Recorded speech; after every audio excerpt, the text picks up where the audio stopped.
Monsieur le ministre 28 décembre bi weesu yaa ngi koy fàttaliku muy juróom-benn weer ci ginnaaw ñëwoon nañ fii ngir wéyal budget bi juróom-genn weer après nga ñëw ne ñu li ñu prévision yi ñu defoon ci budget bi am na ci bëri yoo xam ne baaxatul tey waaye mun ngeen ma gëm ni fii léegi ñetti at déficit bi dinañ ko ramener ci 3%. bu fekkee ni li ñu prévoir ci juróom-benn weer mun na effacé wu naka lañ la mën a gëmee ci li ñuy dig ci ñetti at ci kanam muy benn. ñaar li gën a garaaw ci budget bi mooy la ñu waroon leb ci at bi dafa yokk naam am na lu ngeen ci joxe ci explication waaye nañu jàpp ni ci téeméer yu ne 54% yi dañ koy leb pour mun a dépenser loolu mënul wéy faw ñu gis ci budget bi ay pexe yu bees yoo xam ne tendance boobu dina changer ñu ngi fàttali ci ñaari at yi leb nañu lu ëpp 10 200 milliards man gisuma pexe yoo xam ne tendance boobu dina changer ci at yu ñuy jublu et li ma ci jaaxal mooy ñi waroon joxe exemple pour que comme dañuy leb te suñu loxo jotul suñu digg ginnaaw donc ñu nekk ci kaw waa nguur gi ñoo waroon jëkk a joxe exemple ci effort yu ñuy def mais ñu ngi gis nomination yaa ngi gën a tar ba nommé ngeen bay nommé ay vice consul récemment ci yokk carte consulaire bi mu garaawee defaat ko ay consulat wu Pastef comme ni ngeen ko doon waxee ci nguur bu jàll bi. Monsieur le ministre fonds politique yi ñuy wax ni dafa araam 9 milliards bu ma ko xaymaa te maa ngi fàttali ni étudiant wu université de Dakar boo demee fac de droit dafa am ñuy taxaw ci biti di yërndu ci volontaires yi pour mën a suivre cours dafa am ay étudiants yoo xam ne dinañ toog ba 22 heures mun a def TD gis nañ lu romb nii campagne maraîchage bu romb bi am na lu yàqu lu bëri ndax ay chambre de froide yu mënut am 9 milliards de fonds politiques yu araam yi ngeen wax yi mun na tabax plus de 4 amphithéâtres équipés de 2000 places 9 milliards de fonds politiques mun na tabax plus de 10 restaurants de 1500 places te suñu université yépp a ngi yëngu ndax ay restaurants universitaires yu doyul wala ay amphi yu doyul damay fàttali encore une fois boo demee UCAD tey am na ñuy def cours TD ba 22 heures loolu ndax jaadu na ndax yenu na maana réew moo xam ne dañuy leb pour mun a fay ay DG lu jéggi dayoo loo xam ne ñoom ci seen wàllu bopp dañuy taxaw di ni lii xeeblu na mérité nañu plus alors que moitié ñuy jàngale ci suñu université yi ay contractuels lañu dinañ toog 6 mois fay ñu leen bu ñu newee dañu bëgg a joyanti réew mi dañu bëgg a jubal jubanti dañu bëgg a préparer avenir tey ñi ñuy leb nii ñooñu ñoo ko nar a fay ce sont ces étudiants là qui vont le payer c'est ces générations futures qui vont le payer taxaw ba 22 heures di mën a def ay TD c'est quand même un problème extrêmement grave. Vous avez été étudiant sans doute, c'est la raison pour laquelle vous devez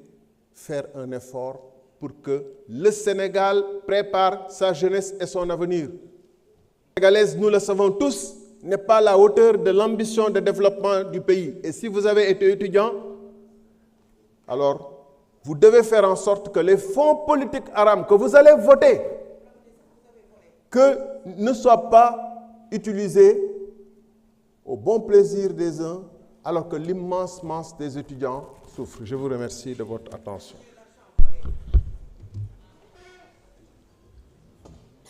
jërëjëf honorable Thierno Alassane Sall ñu ngi jox kàddu gi honorable Khady Sow Yaba Baldé aussi s'est désisté. Donc, honorable Oumar Sy, vous avez la parole.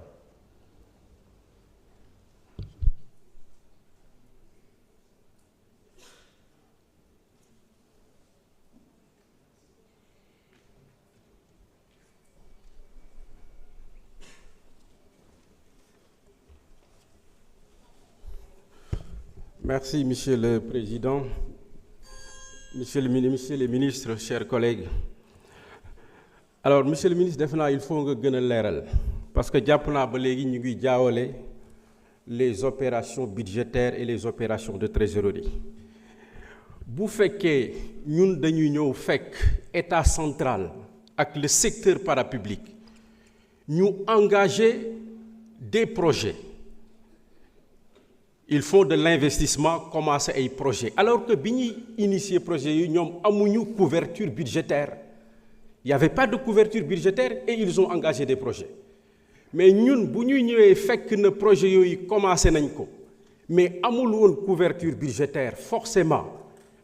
li ñu fa fekk muy dette yooyu mënuñ lu dul dugal ko ci opération de trésorerie parce que xaalis boobu il faut nga fay ko parce que chantier yi commencé nañu ko. Et c'est ça qui explique que mënuñ ko dugal dans la rubrique des opérations budgétaires. Beneen bi ci des dette bi ñuy wax foofu tim il faut nga leeral monsieur le ministre. Mais dañuy jaawale dette bi nga xam ne dafay parce que déficit budgétaire bu ñu koy waxuñu rek différence bi entre les recettes et les dépenses parce que ñun bu ñuy autoriser Assemblée nationale buy autoriser le ministre des Finances muy lebi am na ci loo xam ne ça sert à payer l'amortissement de la dette notamment le principal et les intérêts kon bu ñu jaawale dette bi nga xam ne dette déficit net la bi nga xam ne moom mooy le déficit bi am entre les recettes et les dépenses ak li nga xam ne c'est des emprunts yoo xam ne c'est pour payer l'amortissement de la dette. Def naa monsieur le ministre il faut nga leeraat ko baax. Monsieur le ministre dama bëggoon a évoquer le cas de Air Sénégal comme ni nga ko xamee le 3 avril 2025 dañu def conseil interministériel. bi ñu jógee ci foofu ñu génne un document pour la relance de la compagnie Air Sénégal comme ni nga ko xamee tey Air Sénégal croule sous le poids d'une dette de 118 milliards de francs CFA et les 76 milliards ñi ngi ko amel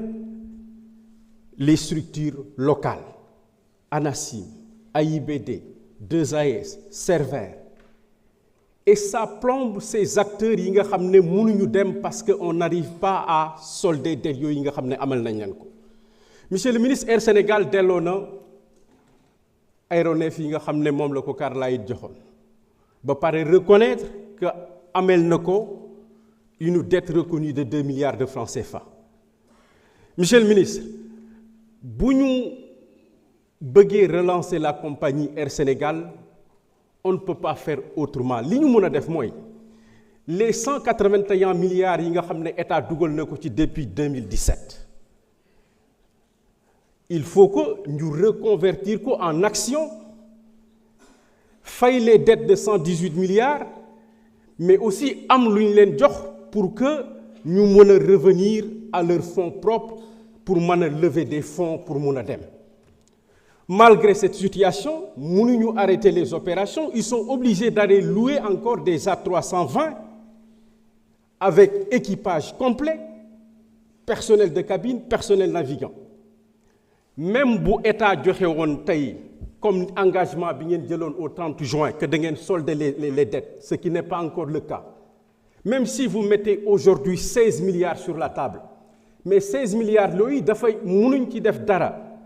Parce que les A330 néo yi ñu jëndoon avec les deux ATR yi nga xam ne avec la banque espagnole Santander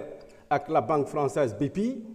mais même bu ngeen leen ko joxee dañuy dem yóbbu ko fayi ko parce que sinon ils vont faire activer la garantie souveraine de l'État wala sax bu ngeen leen ko joxee li ci des les A320 20 yi ñu loué nii dañuy dem fayi ko et ils vont rester encore à zéro. Croisement de dette yi ñu bëgg a def entre AIBD, 2AS, Air Sénégal jàpp mu ne mën na régler situation bi te damaa gisul dara ci loi des finances rectificative bi lan mooy jël en charge le plan de relance bi nga xam ne moom la premier ministre jëloon engagement pour redresser Air Sénégal. Aujourd'hui, monsieur le Premier ministre, il faut que nous ayons une option radicale sur Air Sénégal. Qu'est-ce qu'on veut faire de cette compagnie? 180 milliards depuis 2017. Oui, il y a des erreurs dans la façon stratégique de gérer cette compagnie. Mais qu'est-ce qu'aujourd'hui l'État du Sénégal est prêt à faire pour relancer cette compagnie nationale? Merci.